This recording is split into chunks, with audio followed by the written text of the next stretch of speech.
A paz do Senhor Jesus, tudo bem? Seja muito bem-vindo ao canal Professor. É um prazer muito grande poder tê-lo aqui mais uma vez conosco para juntos aprendermos um pouco mais acerca da palavra do Senhor nosso Deus. E hoje, mais uma pré-aula, uma aula que antecede a aula oficial da Escola Bíblica Dominical. E hoje nós iremos falar sobre a lição de número 6. A lição que tem por tema Êxodo, a saída de Israel do Egito. São lições maravilhosas que estamos estudando ao longo deste trimestre e estamos aqui para comentar e entregar alguns subsídios aos professores da Escola Bíblica Dominical da AD Roraima. Se você é um professor da Escola Bíblica da AD Roraima e tem desejo de participar do grupo chamado Sala dos Professores, eu vou deixar o link aí embaixo para que você possa ser redirecionado para a Sala dos Professores, aonde lá ajudamos os professores, tiramos dúvidas, colocamos PDF para que o professor possa ter subsídios e materiais pedagógicos para que ele possa chegar na sala de aula e dar uma aula de excelência. Estamos aqui para ajudar, para contribuir e para aprendermos um pouco mais com cada um dos nossos irmãos. Nesta aula de hoje, iremos estudar sobre a libertação do povo hebreu da escravidão do Egito, assim também como os milagres que aconteceram para que o povo pudesse ser liberto. E o que tudo isso significa para nós? Lembremos sempre de uma coisa, que Hebreus, capítulo 10, versículo de número 1, vai nos dizer assim: porque tendo a lei a sombra dos bens futuros, e não a imagem exata das coisas, nunca, pelo mesmo sacrifícios que continuamente se oferecem cada ano, pode aperfeiçoar os que a eles se acheguem. Observem que ele vai nos falar, o escritor aos Hebreus, vai nos dizer que as coisas do Antigo Testamento são sombras daquilo que seria mais perfeito. A libertação do povo hebreu da escravidão do Egito também é uma prefiguração do maravilhoso sacrifício de Cristo na cruz do Calvário em prol da vida da humanidade, aonde ele nos libertou da escravidão do pecado. A aula de hoje tem muita coisa interessante para nós estarmos vendo, então eu lhe convido a ficar até o final deste vídeo e deixar o seu comentário aí embaixo, deixar o seu joinha e compartilhar essa aula com outros professores também. Estudamos nas aulas anteriores sobre a palavra Êxodo e entendemos que ela é uma palavra que deriva-se da Septuaginta, que chegou até nós pela Vulgata Latina. Professor, o que é a Septuaginta? Septuaginta é a tradução do Antigo Testamento para o grego. E quando a Vulgata Latina fez uso deste documento, chegou até nós a palavra Êxodo. Mas no hebraico não encontra-se a palavra Êxodo, mas encontra-se a palavra Shemot, que significa nomes, fazendo menção à primeira sentença de Êxodo, capítulo 1, versículo de número 1, que vai nos falar que estes são os nomes daqueles que desceram até a terra do Egito.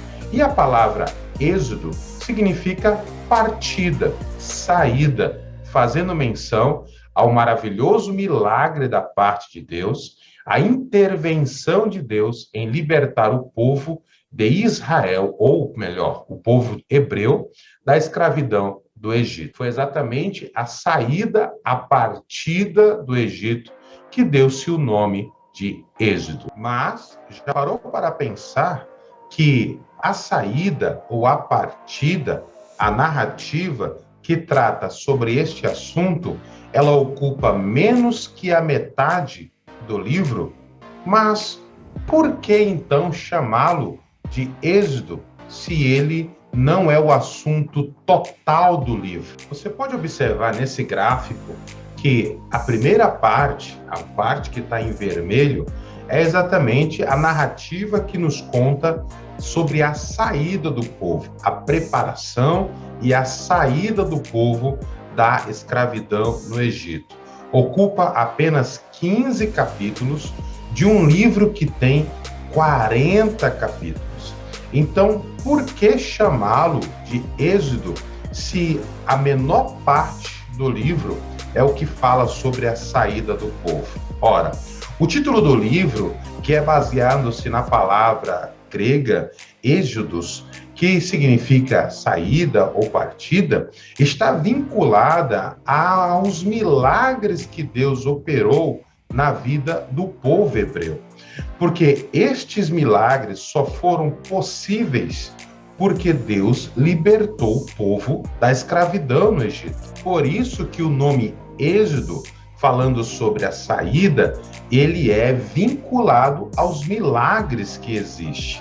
Por isso que nós, quando nos referimos ao livro de Êxodo, não falamos apenas da saída do Egito, mas sim de todos os milagres que envolveram a saída do Egito, e não só os milagres que envolveram a saída do Egito, como também a grande e poderosa providência de Deus por toda a peregrinação do povo no deserto, na travessia do mar e até a entrada de Canaã, cumprindo assim a sua promessa. Mas, professor, por que então que os judeus chamam este livro de Shemot, os nomes? Ora, para a mentalidade judaica, as suas raízes são fundamentais para a compreensão e o entendimento da sua história. Quando o judeu olha para trás, ele logo procura saber quem são seus descendentes. Lembra de uma passagem bíblica que vai nos falar que Jesus foi menosprezado por ser filho de José, o carpinteiro, porque a genealogia para os judeus era algo extremamente importante, porque fala sobre as suas raízes, sobre as suas origens. Por isso que o povo de Israel, o povo judeu, melhor dizendo, quando se refere ao livro de Êxodo, ele não se refere à saída, à partida, mas estes são os nomes, Shemot, que fala sobre as suas origens e daí, sucessivamente, tudo que Deus realizou em prol da vida da sua geração ou das gerações que vieram depois da saída do Egito. Essa pequena porção de 15 capítulos, ou como o judeu chamaria, Parashá HaShavuá, que é a porção da semana, onde narra exatamente os preparativos da libertação, o crescimento do povo, quando Deus prepara Moisés para libertar o povo, narra os milagres que Deus revela a Moisés, milagres esses que iria autenticar a sua chamada, a sua missão, sinais que Deus revela a Faraó, mostrando a sua superioridade, os milagres da travessia. Tudo isso nós encontramos do capítulo 1 ao capítulo de número 15. Vamos ser um pouco mais específicos e vamos destacar alguns acontecimentos que tenho para mim, que são acontecimentos que vale a pena a gente destacar aqui, que marcam exatamente esses milagres, estes sinais. O primeiro está registrado em Êxodo capítulo 3, do versículo 1 ao versículo de número 3, que vai nos falar sobre a sarça que queimava e não se consumia, quando Deus falou com Moisés. Este primeiro grande milagre que chamou a atenção de Moisés. Lembrando que era uma ação comum da época, a sarça pegar fogo devido ao extremo calor do deserto e a sarça se autoconsumir. Mas o que chamou a atenção de Moisés é que a sarça pegava fogo, mas não se consumia. Isto, muitos estudiosos fazem menção à vida infinita e inesgotável de Deus revelada a Moisés. Um outro sinal também que vale a pena destacar está em Êxodo, capítulo de número 4, do versículo 2 ao versículo de número 4, aonde vai nos falar sobre o sinal da autentificação do chamado de Moisés. Quando Deus ordena a Moisés que ele lance o seu cajado em terra, e este cajado se torna em serpente, e Deus ordena que Moisés pegue aquela serpente pela cauda e ela torna-se cajado novamente. Capítulo 4, versículo de número 6 ao versículo de número 7, vai nos falar sobre as mãos leprosas de Moisés e que elas tornam a ficar curadas novamente ou limpas, como o restante do seu corpo. Agora, no capítulo de número 7, no versículo de número 10, já encontramos um sinal que já não era mais para Moisés, mas era para os bruxos, os feiticeiros e para Faraó do Egito, aonde mostra-nos que a vara de Moisés, que é lançada no chão, se torna em serpente, e os magos, os feiticeiros, os bruxos de Faraó fazem a mesma coisa, mas porém a vara de Moisés pega e devora todas as outras serpentes, mostrando a superioridade do Deus de Moisés. O grande eu sou começa a mostrar a sua soberania para toda a terra do Egito. E por fim, do capítulo 7, versículo de número 19, até o capítulo de número 12, versículo de número 51, Deus envia as pragas para o Egito. Lembrando de uma coisa, todas as pragas que Deus enviou para o Egito, ou melhor, todas as 10 pragas que Deus enviou, são sinais de superioridade de Deus sobre os principais deuses do Egito, aqueles deuses mais venerados pelo Egito. Desde Faraó até o rio Nilo foi tocado pelos sinais e pela soberania de Deus. Deus, do capítulo 1 ao capítulo de número 15, mostra os sinais para Moisés, os sinais para Faraó e, por fim, os sinais para toda a terra do Egito, e não só para os egípcios, como também mostrando ao povo hebreu que o Deus que Moisés estava falando em nome dele era superior a qualquer outro Deus que existia lá no Egito. Eu quero, neste momento, poder destacar um comentário do nosso comentarista na página 42, ainda abordando o assunto do primeiro tópico. Ele vai nos dizer: Deus havia guiado os hebreus até o Egito. Ali, eles deixaram de ser um povo nômade que tinham sido e acostumaram-se com o trabalho agrícola e com as artes. E assim adquiriram a mentalidade de uma sociedade bem radicada e progressista. Neste ponto, é interessante nós destacarmos o porquê Deus age desta forma com o seu povo. Primeiramente, observe. No primeiro ponto, Deus, ele livra o povo da fome, enviando o seu povo, ou Jacó e sua família, para o Egito.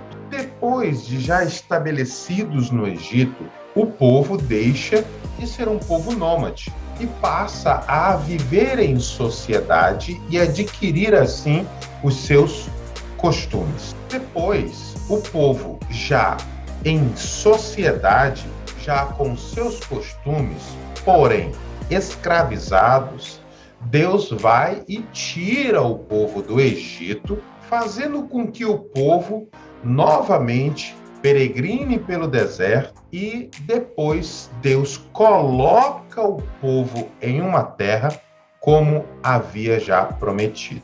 Deus torna a fazer o povo que uma vez era nômade, torna novamente a usar esta experiência de nômades que eles possuíam para peregrinar com eles no deserto e logo depois fixa o povo em uma terra a qual ele prometeu, fazendo uso já da experiência que o povo tinha em viver em sociedade. Lá na sala dos professores, eu vou deixar com mais detalhes um PDF que vai nos falar sobre a pedagogia de Deus. Isso tudo que nós falamos aqui, sobre esse pequeno trecho da nossa lição, fala-nos exatamente sobre a forma como Deus utilizou tanto para preservar o seu povo, quanto para instruir, ensinar, orientar e desconstruir uma mentalidade egípcia e de cultura egípcia.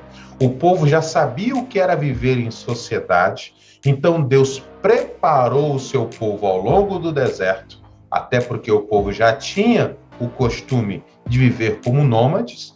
Então Deus introduz o povo na sua terra, até porque o povo já tinha o costume de viver em sociedade, porém já não como escravo, já com culturas e costumes como se baseando nas leis de Deus.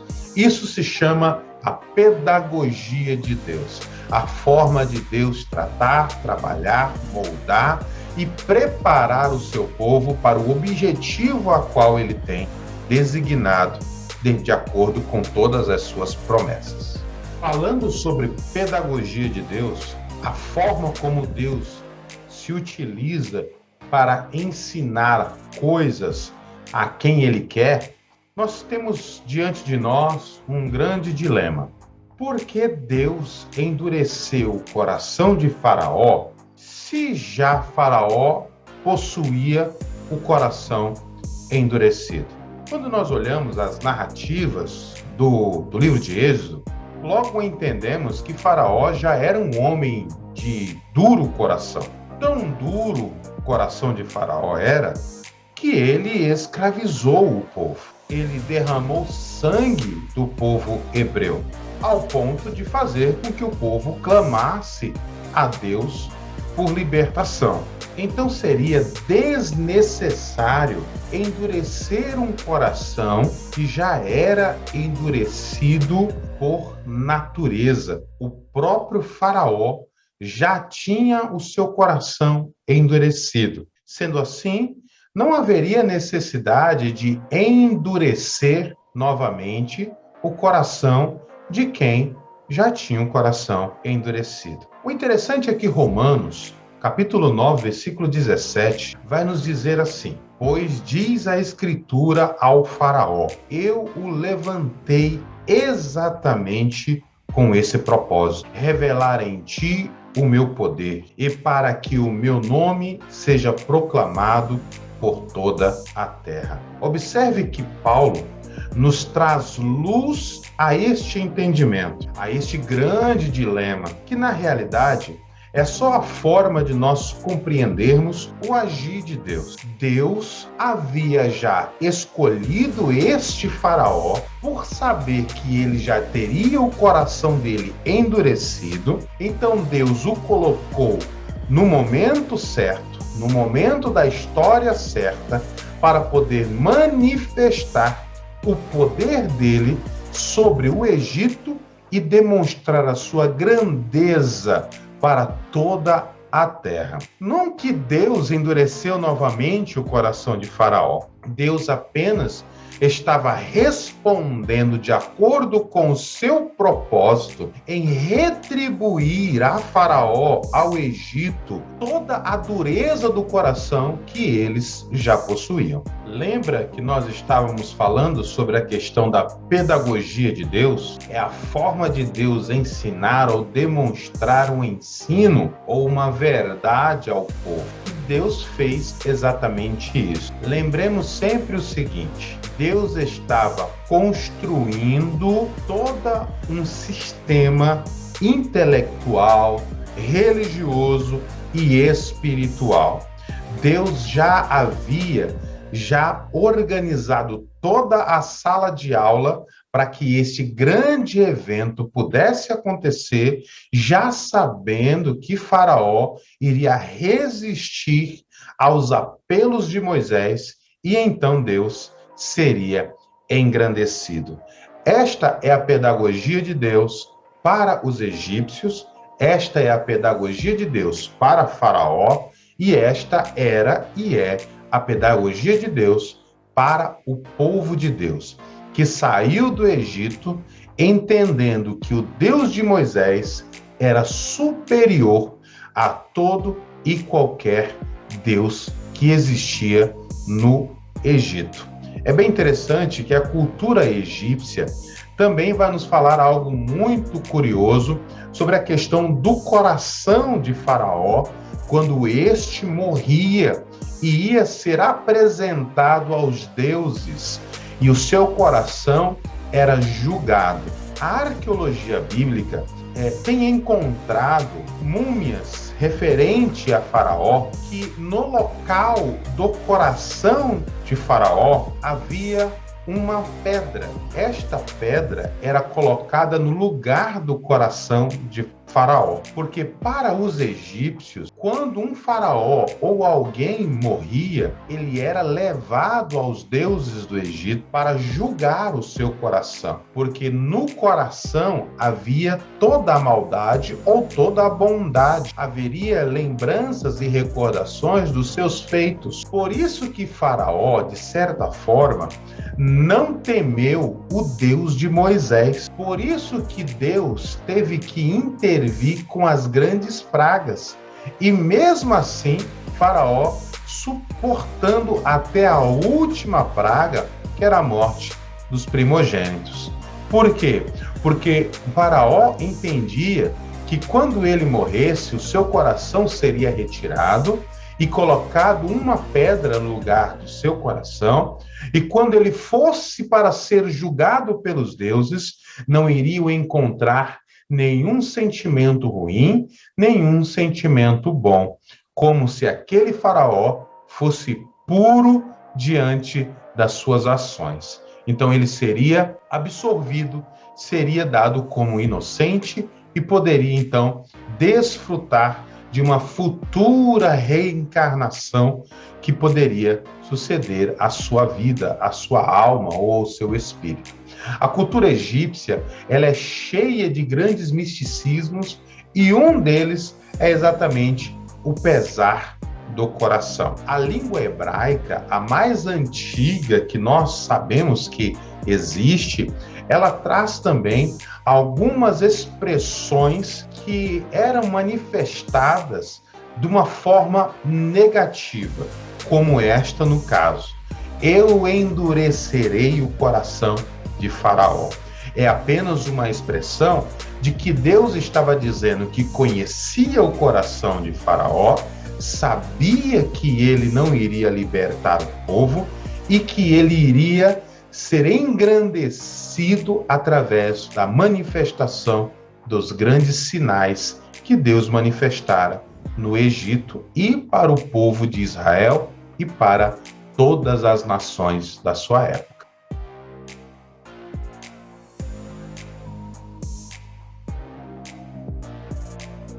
A forma de Deus trabalhar na vida do seu povo é algo e foi algo extraordinário ao longo da história da vida ou do surgimento do povo hebreu. Desde a sua entrada no Egito para simplesmente fugir da fome, ao sair de forma poderosa e milagrosa, vemos Deus ensinando o seu povo quem era o verdadeiro Deus. Lá na sala dos professores, eu vou deixar lá um achado arqueológico, um documento chamado Papiro de Ipuwe. Esse papiro, ele relata todos os acontecimentos que antecederam a saída do povo hebreu do Egito. Os sinais, como os egípcios reagiram aos sinais. Esse documento foi escrito por uma testemunha ocular do que aconteceu. A arqueologia tem contribuído e muito para a confirmação da narrativa do Antigo Testamento, em especial da saída do povo de Israel, ou do povo hebreu, do Egito. Vamos falar agora sobre alguns problemas da rota. Talvez esse vídeo fique um pouquinho maior do que o costume, mas é de essencial nós abordarmos esta questão. Quais são os problemas da rota? Bem verdade que nós formos abordar aqui os problemas sobre as questões históricas da rota, iria denotar muito tempo e até mesmo a historicidade bíblica e a arqueologia não chegou exatamente a um consenso sobre as questões desses problemas.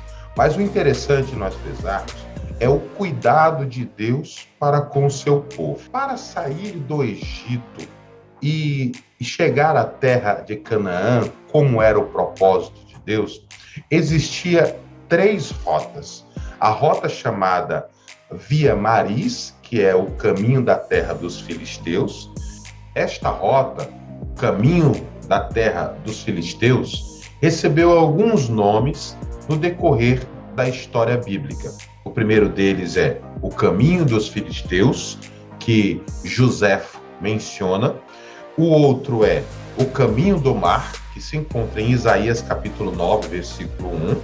O outro está no Papiro de Anastase, que é o caminho de Horus, também conhecido como um deus egípcio, né? E Vias Marins. Essa expressão Vias Marins vem de uma versão latina da Bíblia. Outros nomes da rota ou nomes de outras rotas também é mencionado ao longo do desenvolvimento bíblico, como o caminho do rei, o caminho de Sur, a estrada de Atarim, a estrada do deserto, a rota do Mar Vermelho, a estrada do Monte Seir, as rotas do sul. Lá na sala dos professores, eu vou deixar todas as referências e o documento em PDF para que os irmãos possam estar acompanhando juntamente com seus alunos.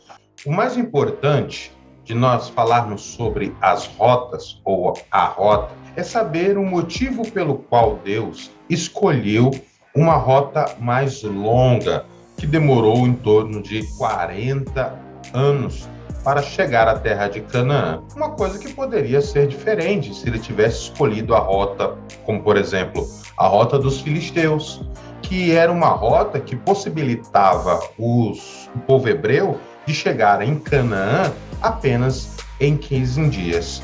Seriam apenas 15 dias para chegar à terra de Canaã. Mas Deus optou por uma rota mais longa. Por que isso? Temos que sempre ter em mente, quando vamos estudar o livro de Gênesis, de Êxodo, Levíticos, Número e Deuteronômio, que estes 4 livros, que são denominados Pentateuco, são exatamente uma grande escola de Deus. É como se Deus fosse o grande professor, o grande mestre, com a intenção de educar os seus alunos. Quando olhamos para esses 4 livros, já estudamos isso, sabemos que Deus estava desconstruindo uma mentalidade egípcia e formando uma mentalidade monoteísta, tirando o politeísmo e colocando o monoteísmo, fazendo com que o povo entendesse que ele era um único Deus soberano. Mas o interessante é que esses livros não tratam apenas disso, mas fala-nos também do cuidado de Deus, do amor de Deus, da misericórdia de Deus, do zelo de Deus pelo povo hebreu. Não só pelo povo hebreu, mas como também por aquelas suas promessas que ele havia feito em prol daquele povo. E quando nós compreendemos isso, então entendemos o porquê Deus escolheu a rota mais longa, a rota que levaria ao povo a uma travessia do Mar Vermelho. Acompanhe junto comigo na sua Bíblia o que está escrito em Êxodo capítulo 13, versículo de número 17. Vou usar aqui uma nova versão internacional, também conhecida como a NVI. Nos diz assim: quando o faraó deixou sair o povo, Deus não o guiou pela rota da terra dos filisteus. Embora esse fosse o caminho mais curto, pois disse: se eles se defrontarem com a guerra, talvez se arrependam e voltem para o Egito. Percebeu? O cuidado de Deus e a estratégia de Deus. Deus sabia que o povo era um povo despreparado para a guerra. Além deles serem despreparados para a guerra, eles também tinham enormes dificuldades acerca da fé ainda. Eles estavam em desenvolvimento da sua vida espiritual monoteísta e aos poucos sendo acrescentado a fé de cada um deles. Eles não possuíam fé suficiente no Deus ainda de Moisés. Percebeu como se torna mais claro a decisão de Deus levar o povo por um caminho mais longo? Deus queria livrar o seu povo de um embate de frente com os filisteus. Os filisteus sabiam que o povo hebreu era um povo escravo, ou melhor, para a concepção dos filisteus, eles ainda eram um povo escravo que estava em fuga do Egito. E então eles, obviamente, iriam lutar contra esse povo. E no meio do povo hebreu existiam mulheres e crianças. Deus, querendo poupar o seu povo, mulheres e criança, Deus escolheu uma rota mais longa que também ajudou nas manifestações dos grandes sinais que houve. Um deles é a travessia do Mar Vermelho. Vou deixar no grupo, na sala dos professores, as rotas e o local exato da travessia do Mar Vermelho. É algo maravilhoso a estratégia de Deus, um local preciso, um local estratégico que fez com que o nome do Senhor fosse glorificado. Então chegamos ao final da nossa aula, espero que você tenha aproveitado bastante. Eu lhe agradeço por você ter ficado até o final. Compartilhe esta aula com outros professores, com outros alunos e divulguem o grupo da Sala dos Professores para que todos possam receber os materiais, o auxílio pedagógico, a orientação pedagógica e o subsídio para as aulas da Escola Bíblica Dominical. Que Deus te abençoe. Não esquece de se inscrever em nosso canal. Deixe um comentário aí embaixo, deixe o seu joinha e ajude-nos na divulgação do canal, tá bom? Que Deus em Cristo continue te abençoando e até a próxima aula, em nome de Jesus.